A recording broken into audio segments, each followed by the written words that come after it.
Hey YouTubers, this is a video of my 55-gallon saltwater aquarium. I'm going to go through some of the setups and stuff that I did here, what I am planning to add, and what I have added.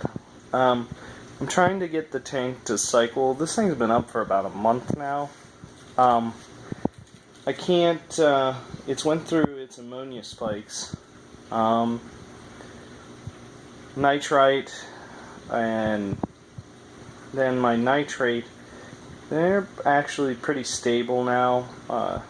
Nitrate is obviously on the higher, a little higher now. I think it's up to like 50 parts per million. Nitrate is pretty low, and ammonia is pretty much non-existent. So I think the tank's cycled, but I'm still going to give it a little bit more time. I have some shrimp hanging up there in a bag, just to try to get it to see what will happen when I put fish in here. Plus I wanted the time for the background. If it was going to leach, I didn't want it to kill my fish. So I have done some water changes just to avoid any leaching issues. Because when I first put it in, it did smell really strong like fiberglass. So I kind of got a little scared about that. Even when the tank is cycled, I was still a little bit leery. But anyways, I got, right now all I'm running is 2 Marineland hidden lights. I think they're 17 inches.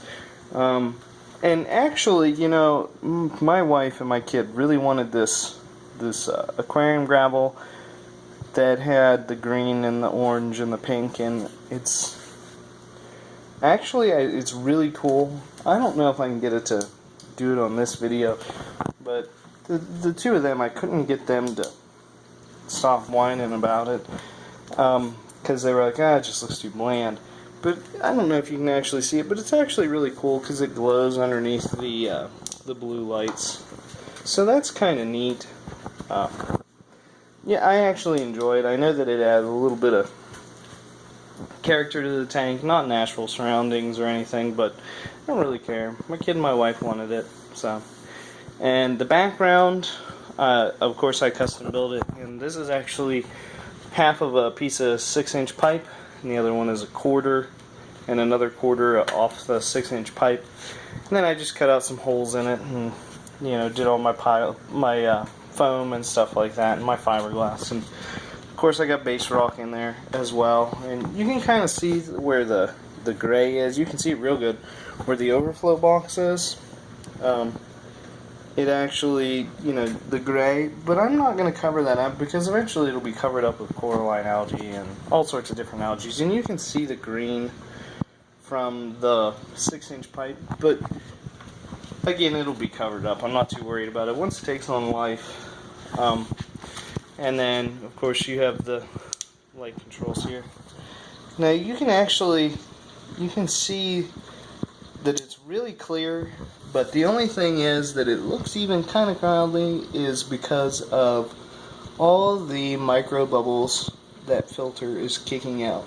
I'm not sure why it's doing it, but I really don't mind it. So, and this is a hard line. This is a Cobalt MJ 1200.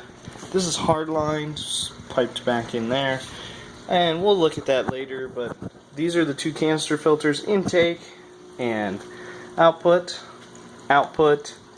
and intake, and then of course my overflow box. There also, let me see if I can see it back in there. There's actually a surface skimmer as well. Now I know that this thing surface skims and yada yada yada, but I just kind of want the proper exchange of gases. Just in case, it's always nice to have a little bit of extra surface flow. And then of course there's 2 spray bars in there, you can see them. Now I let those expose for a reason so I can actually look and check on stuff. Same with the surface skimmer, I can see what's going on with it. And see, there's that gray I was talking about, and I kind of like that. And then, I do have a wave maker. It's actually on the way, and it should be here tomorrow. I had two big wave makers, 3,200 gallon per hour wave makers on the sides, just to circulate water. And then I found a wave maker that I actually liked with a controller. I don't remember who makes it, but anyways, I bought it, so it's all variable and, yada yada yada, all the good stuff. So I'm going to take you down below to the plumbing. Now, this cabinet is filled with stuff. I mean, it's filled to the brim. So, what we have here is we have a reactor, and the light in the background you see is actually just a little night light. So if I ever get underneath here, it's a LED night light. So if I ever get back here and I want to look at stuff, I don't have to bring a flashlight because it's kind of annoying. Plus, if I want to look at it at nighttime, the kid's asleep or something, I don't want to have to turn on the big lights. But anyways, I got this is a BRS deluxe reactor, and now it actually, you can see the hardline plumbing. It actually runs down and over, and then there's actually there's actually three sections, and the first one runs to this reactor, and it's not really a T setup. It'll be kind of noisy when I stick this back there, so you guys can see it, but I won't be able to talk.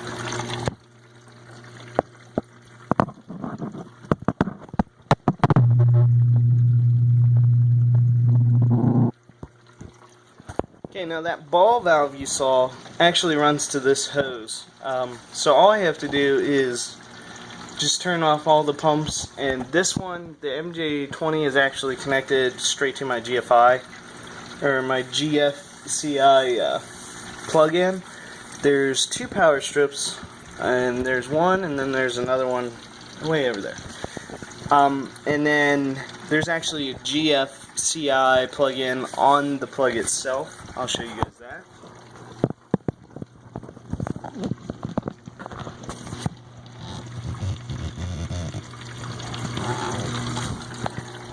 So, and then, so what I can do is I can actually shut off both of these sides, and as long as the GFCI is on, it'll do its thing. And like I said, I have, they're Aquatops 400s UV filters. There's one over there, and then there is another one over there, and you can actually see the UV light running on it. Now, I did order a GFO for this system as well. It hasn't got here. I got high capacity GFO, because as you can see, I'm actually running the ROX 0.8 carbon, so I don't really have to run a whole bunch, so I'm just going to put the GFO in with it. And then of course this is the Tom Rapids wet dry, I don't know what you would call it, canister filter, but something, I don't know. But what it does is I have the two lines plumbed for the reactors, which I don't have room for two reactors, or maybe I can put a mini over here or something. But I have both of these. I drilled holes in the top of the Tom Rapids. Let me see if you, and that's actually the lines over there. They're running from that hardline plumb. That's actually, both of these are off of the MJ 1200. And as well as this line right here, then I can pull out, just stick it in a bucket, crack that ball valve back there, and I get all the water out of the tank. Now, what I did was actually with this is, even though I have it hard-lined and it's constantly plumbing in there, if the power goes out, it's not going to overfill this sump. And I'll show you that here in a bit. And then I also have a temperature sensor, which is set a little higher now for the bacteria growth. And then I have an inline heater right here on the UV filter, or the canister filter, just to get some of the equipment out of there. And obviously, as you can tell, this is maxed out. Now I have the protein skimmer is raised up right at this point in time, just because I'm not trying to skim anything. I'll adjust it up later, but anyways, let me show you how this the overflow for this works. Okay, now I shut everything off. Now you can hear, maybe, that this system right here, it's draining out the tank. And then this tube back here is from the MJ20, and you can definitely hear it. And what it's doing is there's a little hole, I just made a pinhole just below the water line. So if the power ever does go out, what happens is it'll start sucking air, it'll keep sucking air, and it'll suck so much air that eventually it loses its siphon. So that's how I kept that from doing bad things. And then when the tank starts back up, you can, I don't know if you can see the water line, but the water line in the sump's right here, and it's still sucking air up there, but it'll stop. You can kind of see that this is now done putting out water. And then crack this bad line back on. Bam, we got water. The overflow box is self-siphoning. And what is actually happening, it actually works better to get the siphon up here, because I'm still taking water from inside the tank and I'm dumping it into here. So that the sump actually has water even without the siphon from this. So even if the siphon up here is broken, it'll actually keep dumping water into here until it can get its siphon back. So it won't ever run this dry, just in case that there's a failure up there. Now what I'll eventually have to do is I'm going to put in a auto top off system in here, and that is going to run so that let's say that the pump down there fails and it keeps dumping water, it keeps sucking water out through the MJ1200, and this pump for my overflow fails, so it won't overflow this box. I'll have a shut off, so it'll shut the water, or it'll shut the MJ20 off, so then it'll just lose its siphon. But I don't think that I really have too much more that I want to do with this system. I was thinking about maybe even putting hang-on tank bio pellets up here, or like a small refugium. I'm not really sure yet. I don't know what I want to do. Like I said, this is just the setup phase, and at least it's filled and everything. And there is a lot of substrate in here. There's actually, I know I got 40 pounds of Fuji sand in here, pink sand, plus I have a 20-pound bag of black live sand I dumped in here, as well as like 4 or 5 bags of this gravel stuff that the kid wanted. And actually I think there may be another small bag of sand that I dumped in there, but there's a lot. There's well over, I'd say it's probably closer to a pound per half gallon of tank. If not, maybe a little bit more. Plus you have to add in all the background. That makes a nice surface for bacteria. So you have a lot of other surface area, and just not including just the substrate and the back wall. And those canister filters that are down below have no filter medium in them whatsoever. They are running nothing but ceramic rings. So if anybody's thinking, oh man, how's he going to get those things out? They're back there. They're back there permanently. I'd have to tear it all out and everything else. I will once, if the UVs ever go, but I only have one running at a time. So if the UV on one side fails, just shut it off and turn it on the other side. And then that gives me time to switch out that bulb over there.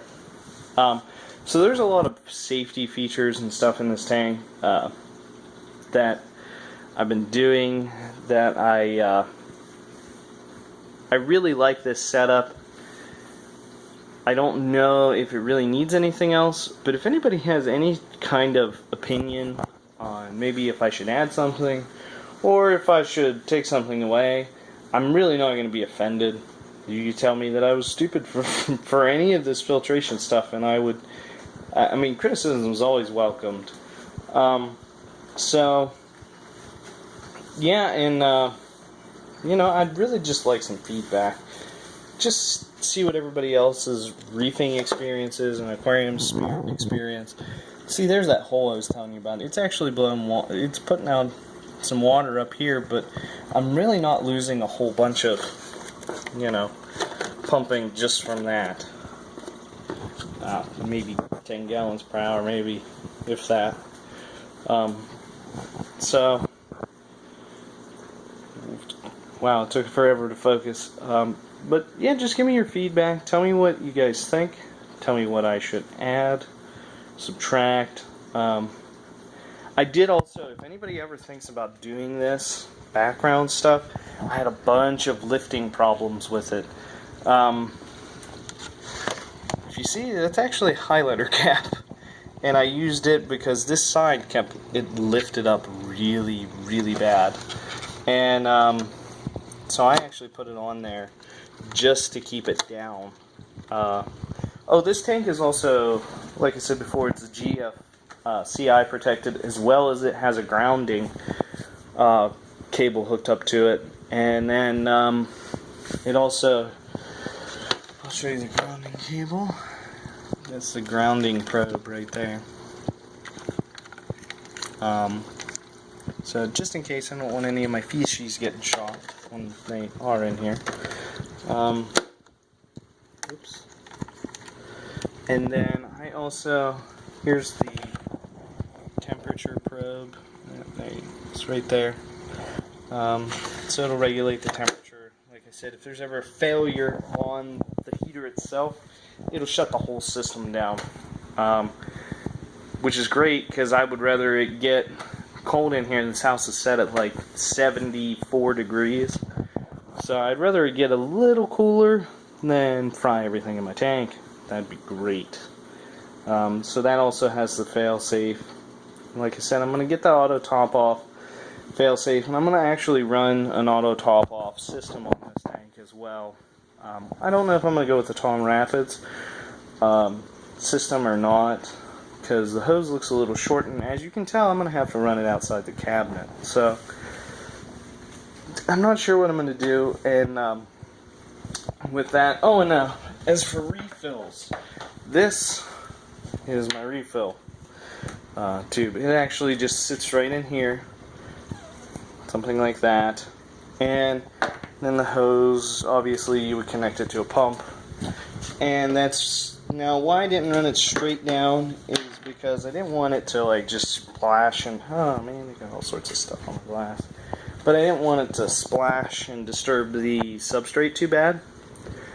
So it's got the filter end on it, not for filtration, just to break up some of the water. But that runs off a pond pump. And then I took those two big power heads that I have, and I have it in my mixing tub. So in the mixing tub, just literally, you'd open up this cabinet, you got your drain hose right there. You open up the cabinet, put that down here, run your pumps, or run your power heads, get everything mixed, and then you attach that bad lad, stick it up in the tank, and then turn on your return pump. So, anyways, sorry that this is such a long video, but I hope you guys enjoyed watching.